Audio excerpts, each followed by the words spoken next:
Bonjour à tous, cette vidéo a pour sujet le harcèlement scolaire. En France, un enfant sur 10 serait victime de harcèlement dans son établissement scolaire, surtout à la fin du primaire et en secondaire. Tandis qu'en Belgique, c'est un élève sur 3 qui serait concerné par le harcèlement.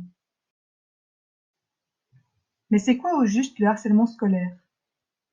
C'est un phénomène de violence qui obéit à chaque fois à la même logique. Un harceleur fait subir de façon répétée des moqueries, des mots injurieux ou même des coups à une victime toujours la même sous les yeux d'autres élèves. Le harcèlement, c'est donc une relation triangulaire. Le harceleur, la victime et les spectateurs. Cela concerne ceux qui trouvent ça drôle, mais aussi ceux qui n'osent rien dire. En général, la victime est ciblée parce qu'elle paraît différente. Peut être pris pour cible, son apparence physique, poids, taille, couleur de cheveux, tenue vestimentaire, etc. Ses résultats scolaires, son origine, son identité de genre ou son orientation sexuelle, ou encore son handicap.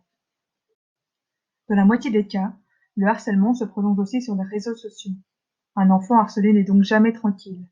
S'il va à l'école la peur au ventre, il rentre chez lui dans l'angoisse de ce qu'il pourra lire à son sujet sur Internet. Le harcèlement sur les réseaux sociaux ou par SMS est ce qu'on appelle le cyberharcèlement. L'élève harcelé n'ose bien souvent rien dire aux adultes parce qu'il a honte et qu'il a peur des représailles. Comment repérer un élève victime de harcèlement?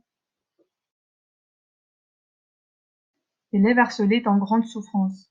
On peut le repérer par un changement de comportement. Arrivée en retard systématique, modification du trajet habituellement emprunté, allégation d'oubli de matériel et surtout l'isolement.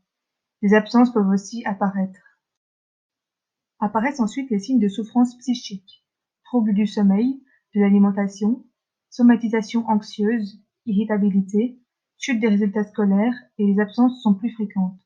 Tous ces symptômes sont parfois pris à tort pour une crise d'adolescence. Le harcèlement peut mener au décrochage scolaire, à la dépression et aux tentatives de suicide.